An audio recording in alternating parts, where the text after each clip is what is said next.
Hi everyone, I'm Tanya, the VP of Marketing at PourMyBeer and PourMyBeverage.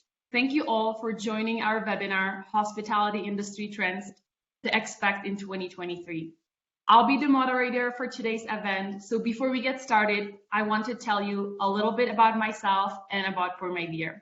I grew up in the Czech Republic, helping my dad run his pub, so I have a long background in the industry. I started at PourMyBeer 4 years ago and have seen the company grow exponentially since joining the team. For those of you who aren't familiar with PourMyBeer, we are a self-serve beverage technology company that enables more efficient access to beverages by allowing customers to pour their own drinks. We have over 12,000 taps in service in 30 countries worldwide. Now, let's get into our goals for today's event. We want to provide you with the latest industry trends so your business can stay ahead of the competition. We want you to learn from some of the leading experts and operators in the industry, and we hope you can implement some of these trends into your operations in 2023. It's time to introduce you to our three wonderful speakers. Jimmy Frischling, the co-owner of Branded Strategic, Tim McLaughlin, the CEO of GoTab POS, and finally, Jerry Mazurowski, Director of Operations at Neo Pizza. Hi, Jerry. Hi, Jimmy. Hi, Tim. Hi, everybody. Hello. Hello. How you doing? Jimmy, can you tell us a little bit about yourself and share your background? My name is Jimmy Frischling.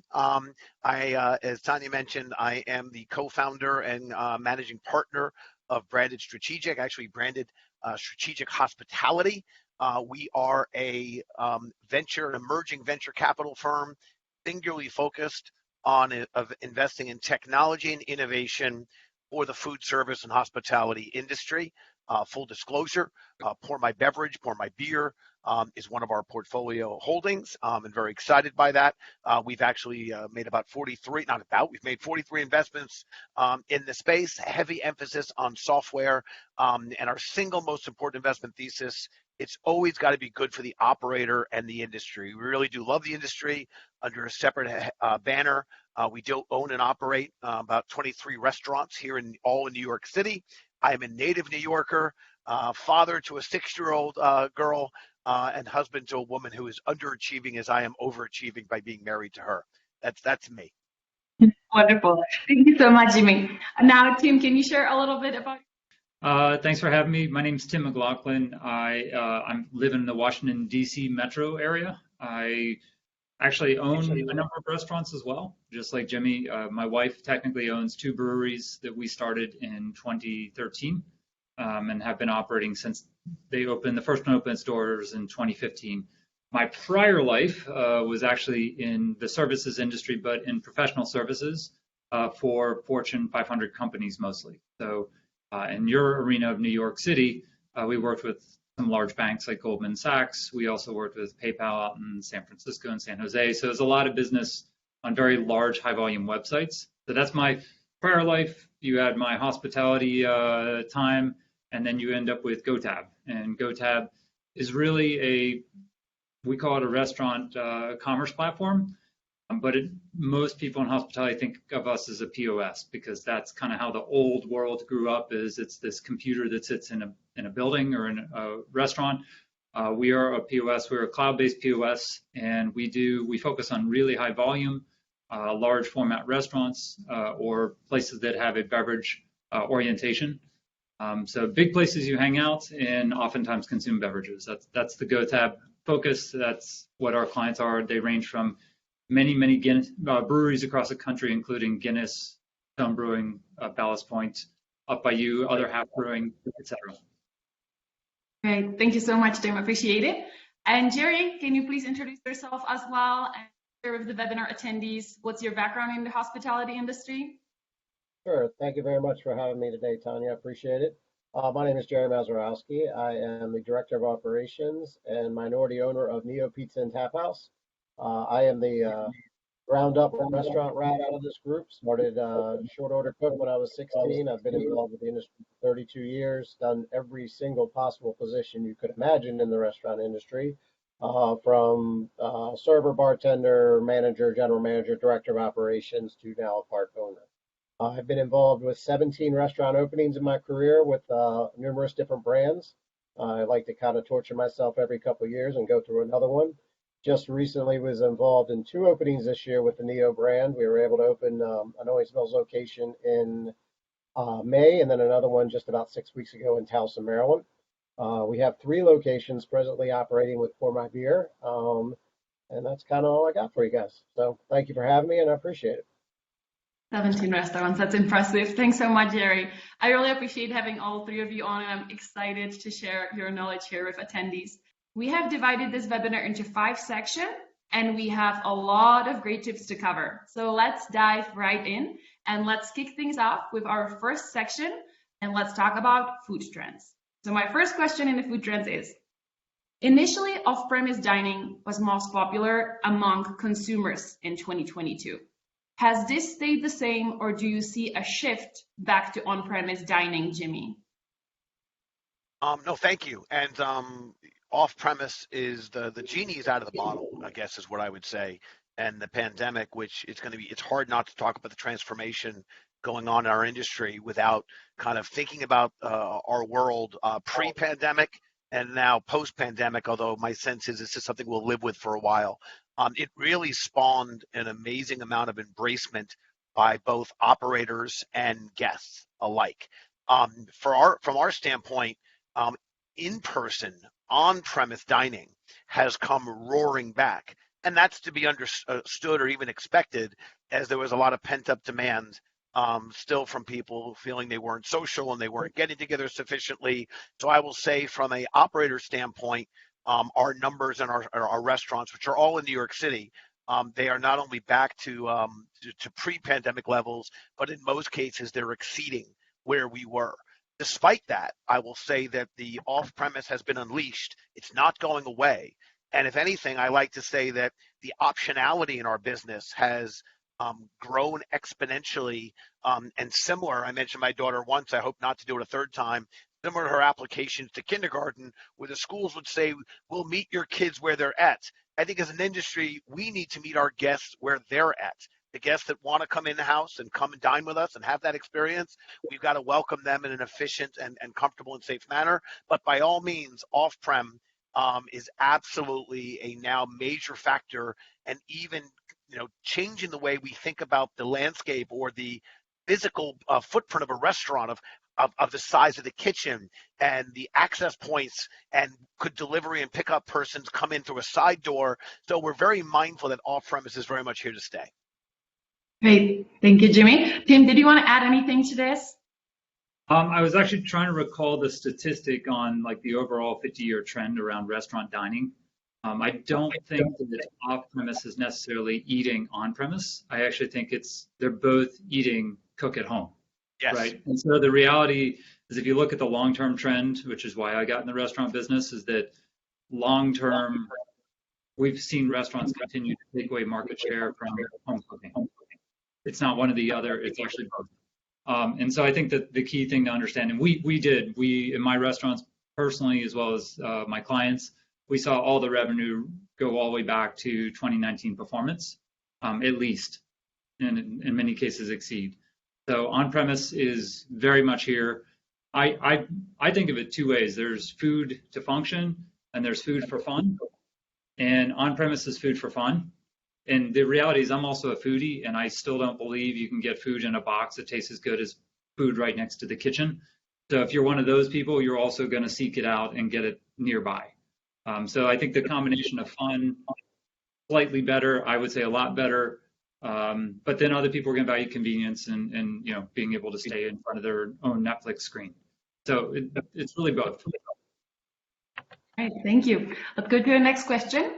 How can restaurants ensure they deliver quality and consistent food off-premise to consumers, Jerry?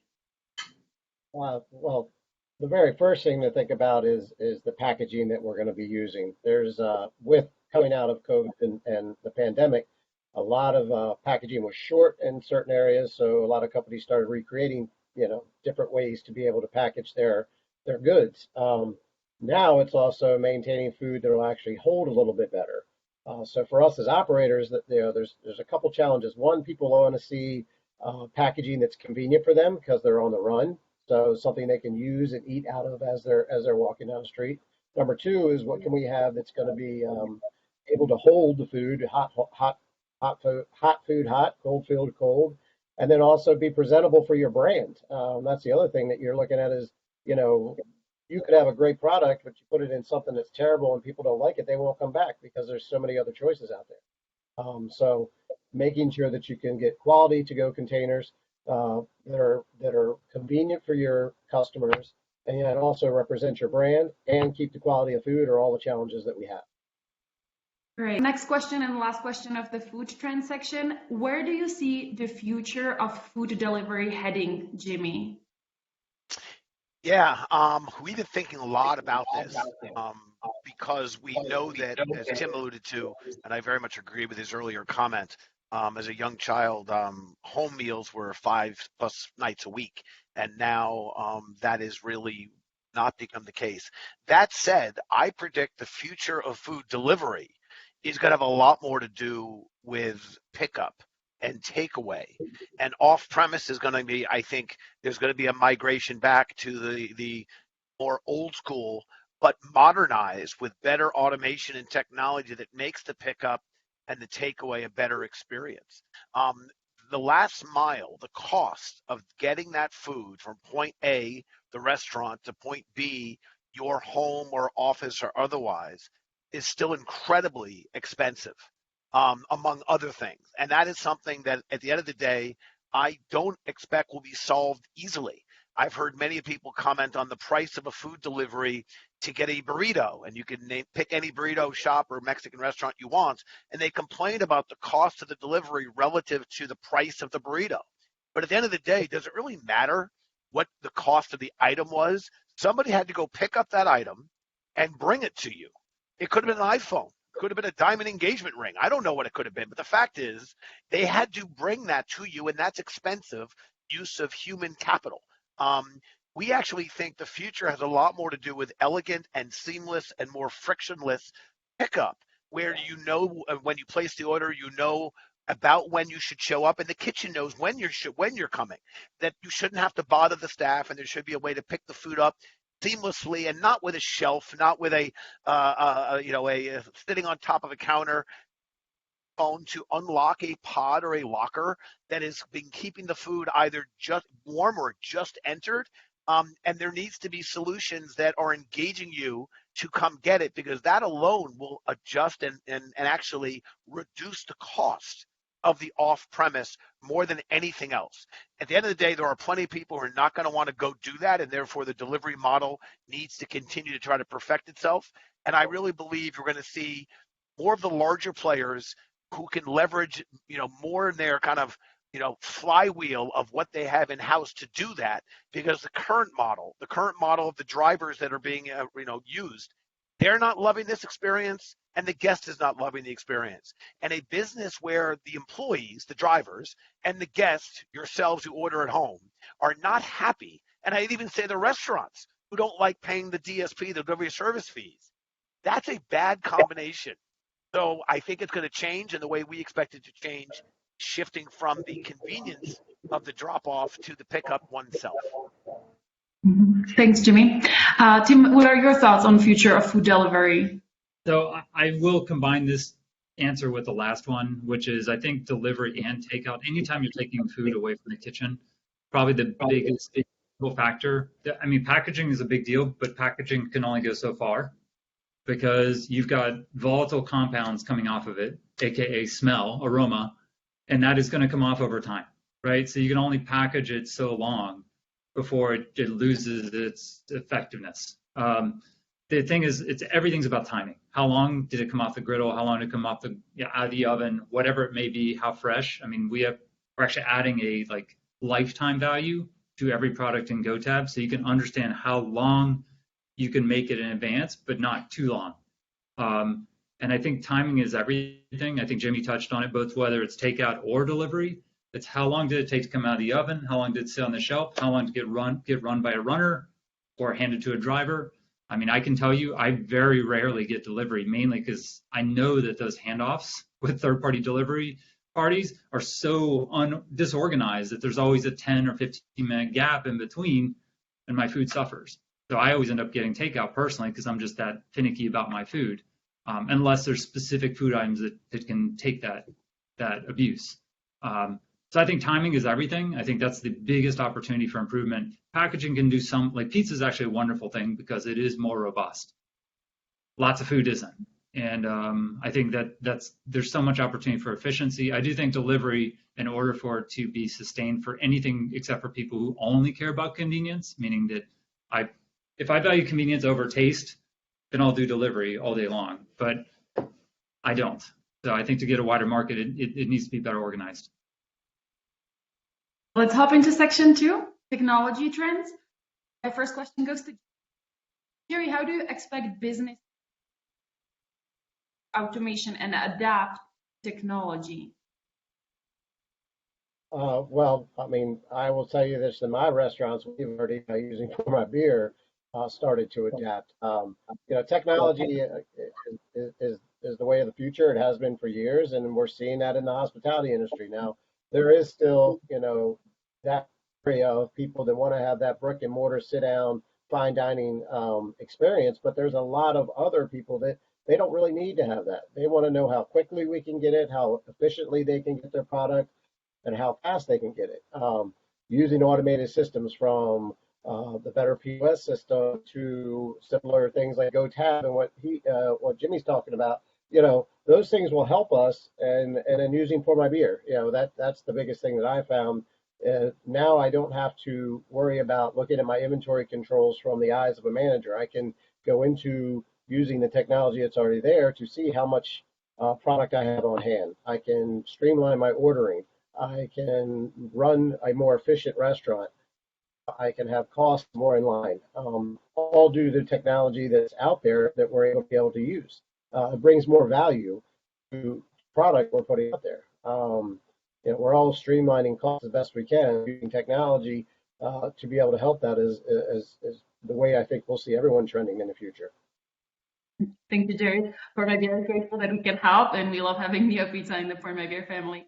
Jimmy, would you like to add anything here to the automation shift and the technology adaptation?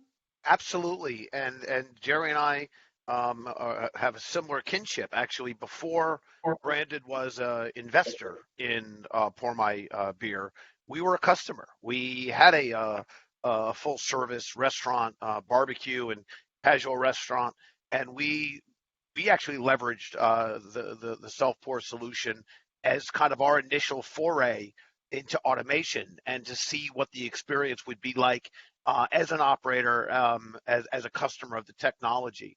And our experience was, clearly I think one could take away that if we ended up investing in the company, we had a very successful experience. My point is that I think there's a lot of talk about robotics and other types of automation that may to some operators seem very futuristic and daunting and maybe a little bit of a bridge too far or maybe too much too soon. And that's a great discussion and great debate. But to me, for our restaurants, the technology and the automation that came with a PourMyBeer, and also the technology that comes with Tim's GoTab. If I think about some of the tasks that we're asking human capital to do, for example, it takes about 3 people to bring a guest in a full-service restaurant a glass of wine or a beer or really even a soda. You place the order with your server. The server puts it in the point-of-sale solution. It prints the ticket out behind the bar. The drink gets served, put on the service bar. Someone runs it back to your table. That beer took 3 people, the server, the bartender, and then another runner or server to bring it to you. And instead, when we went with PourMyBeverage or PourMyBeer, we found the guests actually enjoyed the experience of pouring their own, trying and tasting different things. They thanked us for the experience, and it allowed our staff to be more about guest ambassadorship, about really catering beyond the running of the drinks. If I think about how many meals I've had where the restaurant did almost everything perfectly, but they forgot to bring me the check when I wanted it, or they took my credit card away from me and then didn't bring it back very fast. And I think about how many meals get blown up, or the experiences, I should say, not the meal. The experience is negatively impacted by the somewhat mundane task of closing out my tab. when here is a software such as GoTab. And again, I'm not just a fan of Tim's software and platform, but we have the privilege of being an investor in his company. And I share these things not because I'm trying to blow smoke up my friends, hahoos. The truth is that this is technology, this is automation that the guests appreciate. And this is not a bridge too far. This is not a robot that's scooping ice cream or mixing all sorts of dishes and replacing chefs. This is software replacing a mundane task, one of pouring a glass of wine and one bringing you the check when you're ready to go, as just two examples. So I think there's a lot of really, I'll say, low-hanging fruit. And that's not to say these software and these automations are easy, but that is very available and your guests will be very comfortable with it, which is why we love both of these companies. Thank you. And I'm sure Tim is also thankful here. Thank you for the shout out. Welcome, Tim. Hey, thanks. Thank you, Jimmy. Well, let me be clear.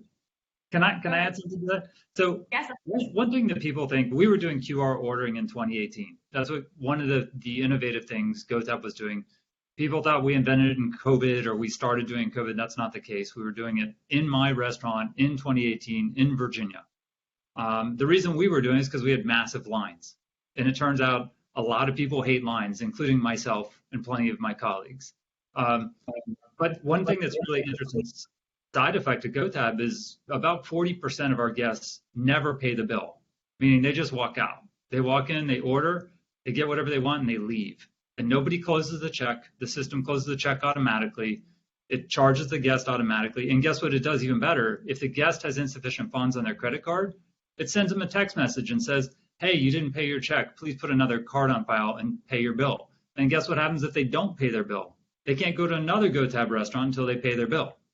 So all of these things are thankless, mundane jobs, both for the consumer and for the server.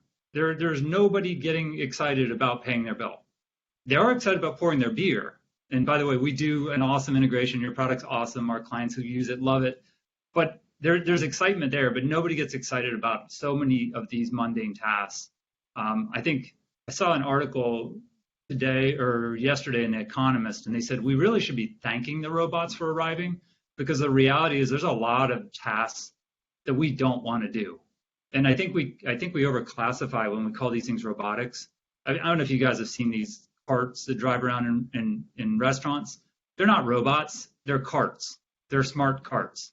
They don't talk to you, they don't hug you, they don't interact. They drive buses, they drive tubs around. That's all they do. Tim, the multiple on a smart cart is lower than the multiple on a robot. So you gotta, come on, help Tanya out. She's marketing. You can't just call it a smart cart.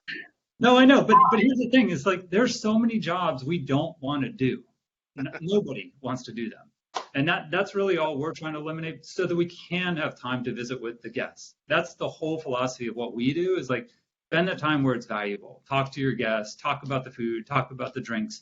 Do the stuff that's actually fun. Don't dehumanize your restaurants. Make them human. So I think it's very exciting. I think there's a lot more of it. I think the reality is like letting the technology do what it does well. Like one of the things we do that nobody even realizes we do is we optimize for logistics in the kitchen. Like a human can't even do it. They can't even figure out like which ticket should come which, because we don't run the kitchen first in, first out. We optimize it based on efficiency for running and making. Nobody does that. Everybody just does their tickets. The first one comes in, the first one goes out. That doesn't actually make any sense. Amazon doesn't do that. Amazon doesn't do the first order that comes in for the day. So anyway, there's a lot that I could talk about here. I think there's a lot of opportunity. I'll have to invite you guys for beers and we'll have to deep dive into some of this, but I do want to continue with the questions so we can hop into other sections and don't get stuck in the technology. We're stuck in the technology trends. So my next question here for you, Jimmy and Tim, is the self-serve ordering is becoming a commonplace among big name brands across the world. Where do you see the future of kiosk ordering headed? Jimmy, do you want to kick it off? Yeah, I'm happy to. When I started this business, I was kind of leapfrogging and felt the kiosk was a temporary or Band-Aid, because why would we need kiosks when we all have these illustrious devices in our pocket that we're very comfortable with? Thankfully, I have very smart partners who convinced me that while it might inevitably be a Band-Aid or a bridge, to the complete adoption of using the phones. The fact is it has a major life of its own, and we feel very fortunate to be actually invested in working with a very good company in that domain. If I think about what Shake Shack just announced, and they're moving all of their stores to have kiosks, and Sweet Greens, and there are many other big brands. I think, going back to the optionality and meeting guests where they are, there is clearly a large percentage of guests that appreciate the big screen that comes with a kiosk and the ability to feel comfortable. And it's a very small percentage that ends up being uncomfortable touching that screen. And it's kind of like an airport where you can check in at your own kiosk. There's becoming a greater adoption. I think what's really important about the kiosk, we've lost, I don't know, close to 1 million employees from the industry. And I would say a substantial amount of them we do not expect to return.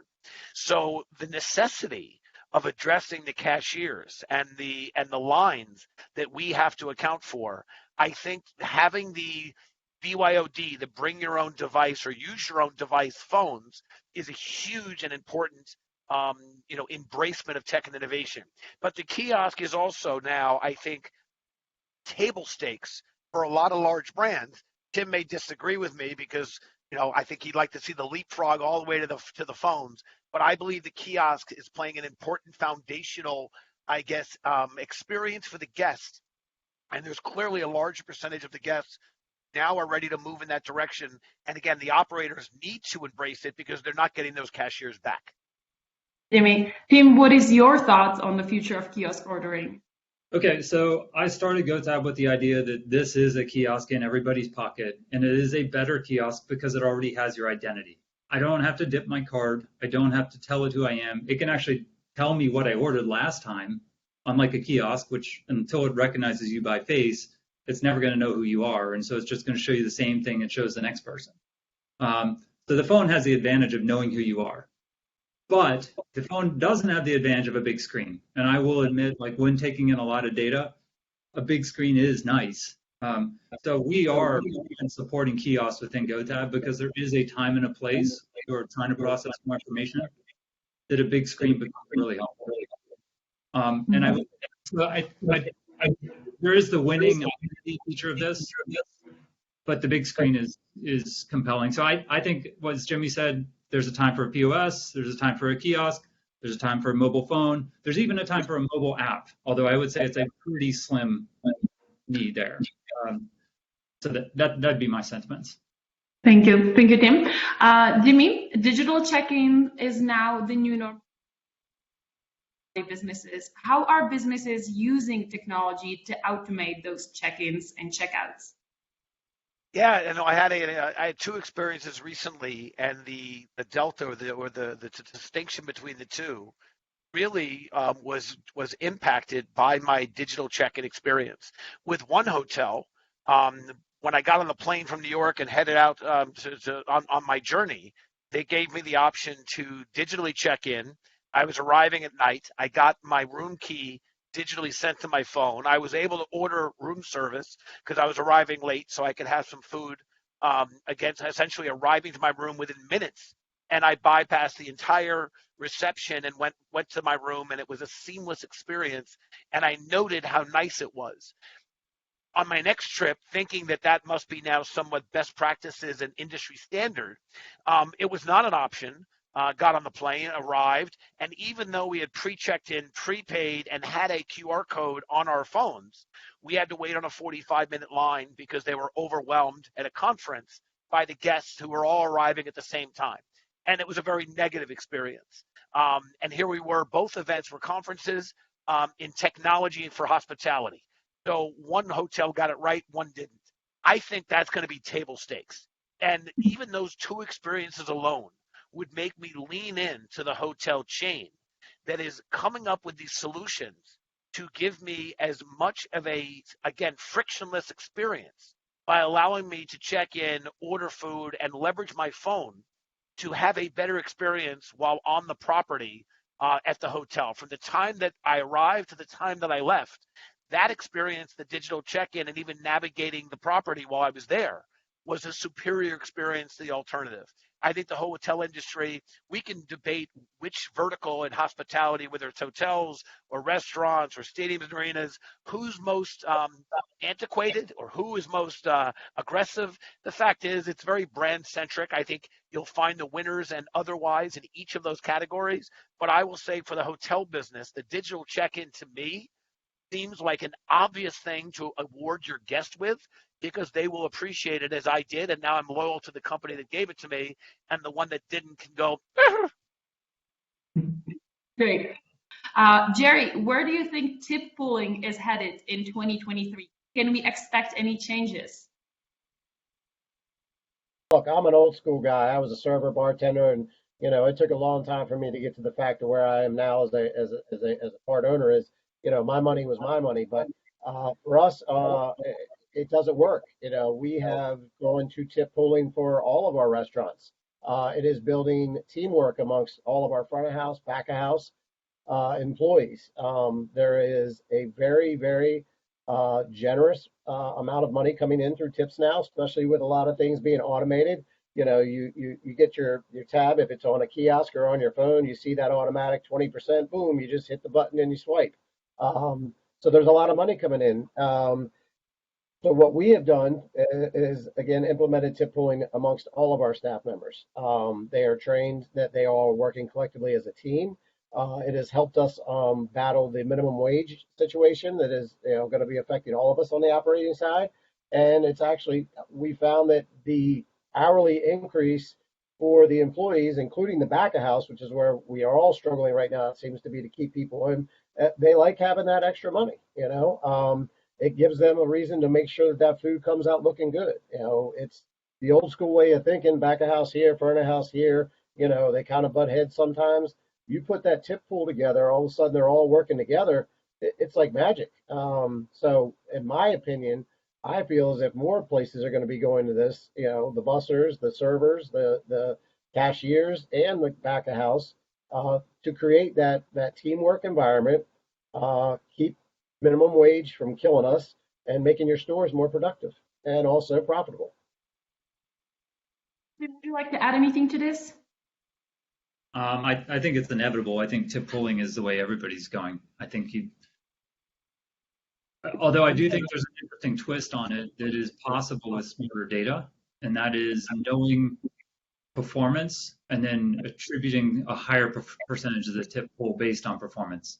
So you can actually do some really sophisticated things when you leverage technology like QRs or mobile POS. You can start saying, oh, well, Jimmy's a hustler and he's out there, peddling more beers, whereas, Jane's over there standing on the side. Whichever that might be, you can actually over-allocate or under-allocate into the pool, which I think is going to be as we move forward. Let's hop into section 3, sustainability trends. My first question goes to Jimmy and Tim. How can businesses use smarter devices to create more sustainable operations? What trends have you seen among business owners here? Tim, would you like to go, my friend? Sure. So, one example, which I think I'm not supposed to talk about now, is just KDSs. There is far more sophistication around not ruining food, not wasting food, if you are doing it on screens. Paper is just not efficient. It's not good. It's not visible. It's not transparent. It's not traceable. So I would say it's certainly a capability, but then you can get into other things like food quality with videos. That's one of the things we get into, and even doing presentation screens. So it really depends on where you want to go from a sustainability perspective. I would say it's always the technology showing what the benchmarks are and then performing and measuring to those benchmarks. You obviously have a lot of things around like IoT devices, monitoring your refrigerators and that sort of stuff too, but I don't think we need to get into that here unless you wanted to. We probably don't have time. Let's make it like a full day session and we will. Jimmy, is there?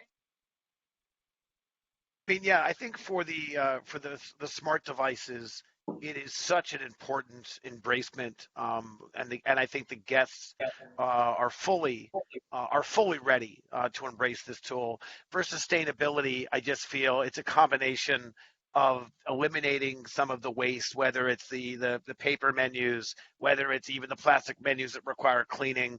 I think there is even the ability to make pairings and suggestions and wine lists and connect the experience in a way that otherwise would have required a lot of human capital, as well as, again, paper products and otherwise. I know we're going to talk more about sustainability and ESG.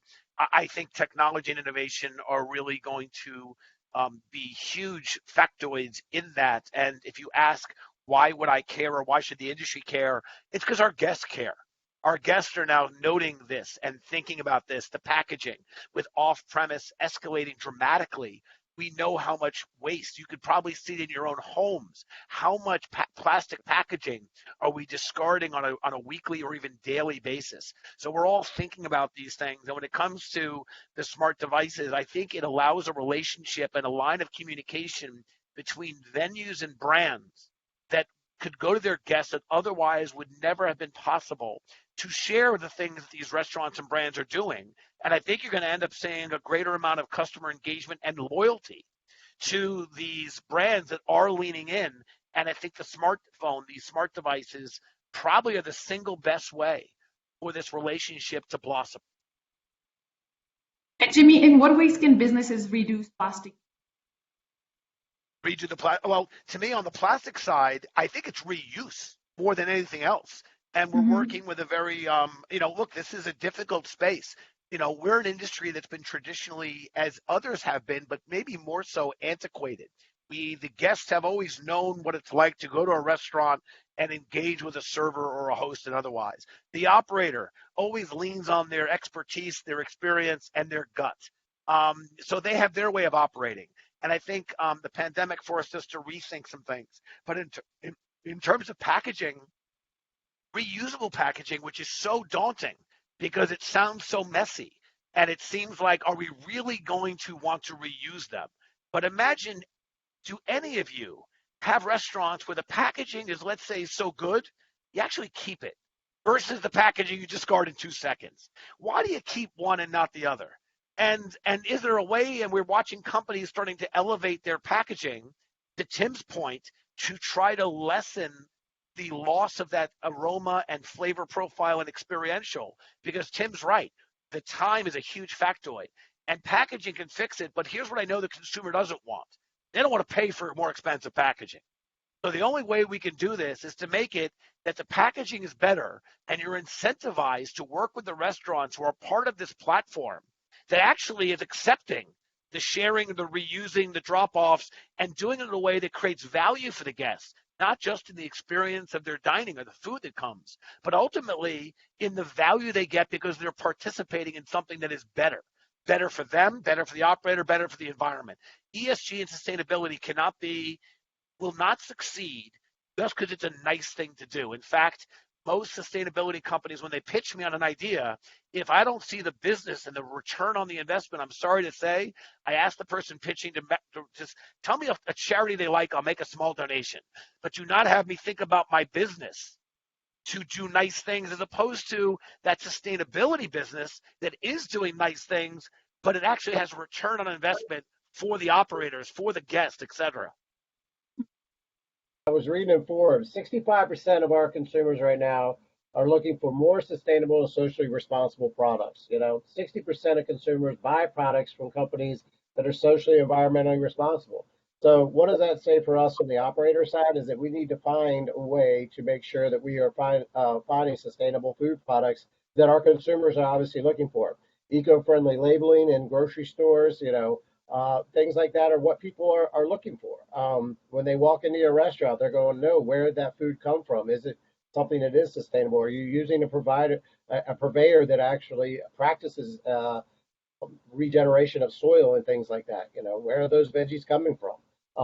It's the way that we have to go. If 60% of the people walking in your restaurants are looking for those things, then we need to make sure as operators that we're spending time resourcing that food and finding stuff that is more sustainable. That's all I got to say on that. Thanks so much, Jerry. Tim, is there anything you would like to add? I was getting an echo, so I switched to my earbud. Can you hear me? Is that any We can better? hear you. Not only Okay. do you sound better, Tim, you look better. It's amazing. Well, that's good. I turned off my camera, so I guess that worked. So I would say sustainable. I feel a little bit jaded, to be honest, because when I opened the brewery, I really wanted to do a bunch of stuff. We were all farm to table, the first brewery I opened. And then we quickly learned, kind of to Jimmy's point, consumers actually kind of care, but not so much as to inconvenience themselves. And so it's a really hard line to toe. Like there's, they talk about sort of greenwashing. I think there's a lot of that goes on in the industry.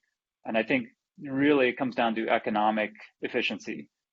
Even dumb things, or what seems like dumb things, like paper packaging is more expensive in some cases than styrofoam packaging, which is kind of terrible, right? But most responsible restaurants are still going to opt for paper packaging because no one can justify, I think, putting more styrofoam into the world. So it's a challenging problem. I don't know what trends we're going to see, only because I don't know what the new solutions around packaging are. I would love to see reusable packaging, but it's a massive logistical challenge. And I think when I looked into it, I couldn't figure out how to do it. I think maybe with the improvements in logistics for takeout and delivery, we can figure out a way to put those back into the system the right way.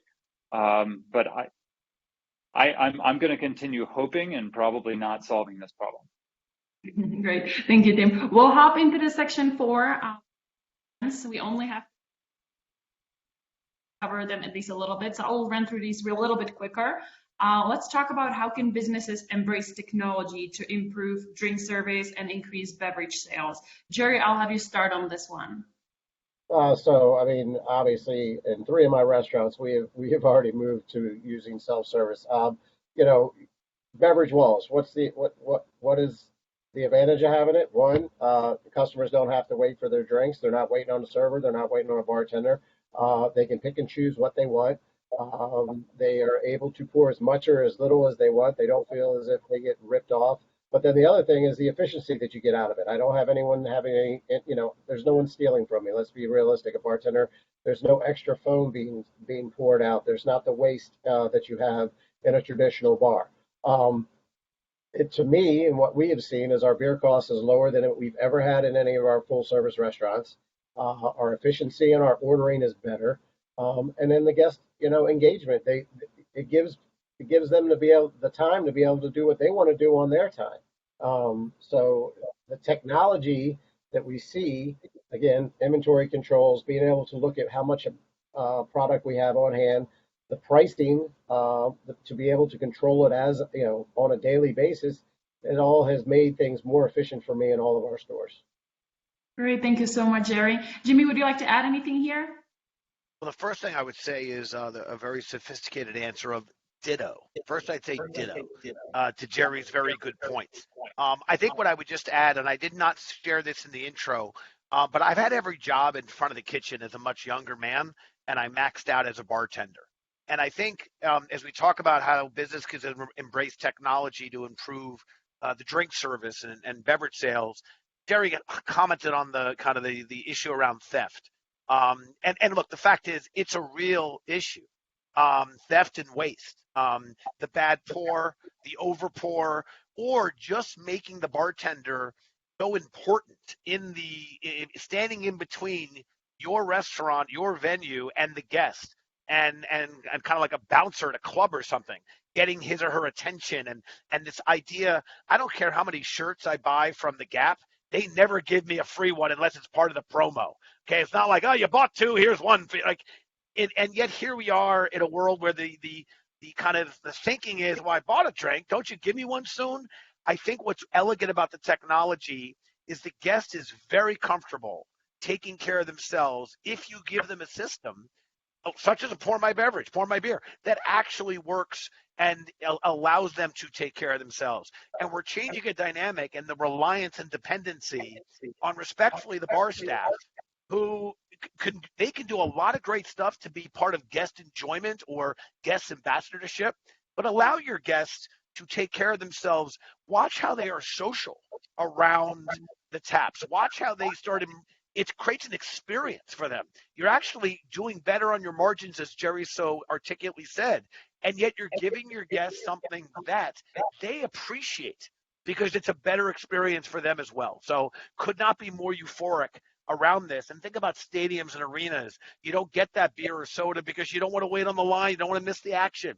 Those are ideal solutions and places to engage the self-pour technology and other ways of, again, of expediting the process of allowing a guest to have that beverage. Thank you, Jimmy. Jerry, the non-alcoholic beverage market has skyrocketed, and price to bars and not added this to their menus yet. So we are just now diving into this, and Leo, my partner, and I have talked about this, and we're, a lot of people like to take that sober January. So I think we're going to roll out with it on our tap roll starting in January. But the trend is there. The mocktails are out there. There are so many different syrups. There's so many different flavors. There's so many different options. And I mean, there's people on Instagram. There's trenders out there that are talking about the mocktail bars and the social aspect of alcohol not being involved in going out. There's a millennial trend that seems to be showing that way. What I did is I looked into the researching, the recipes and the cost on those. I can make a mocktail for half the price of what I'm making a regular cocktail for without any booze in it, and still be able to charge a decent amount of money per ounce. The profitability is going to be outrageous. There's a mojito that we're looking at. There's a fake tequila sunrise. It's very easy to make, and these ingredients are fresh. They're health conscious because there's no alcohol. There's low sugar into them, and again, we're rolling it out in January. But for everything I'm reading and other operators I've talked to, they're having a lot of success with it right now. Okay, great. Another trip to Neo Pizza, putting another one on my calendar. Great, thank you, Jerry. Jimmy, would you like to add anything quickly to the non-alcoholic trends? Yeah, actually, and I've been thinking a lot about this, especially as we are heading into the month that's most famous, dry January and whatnot.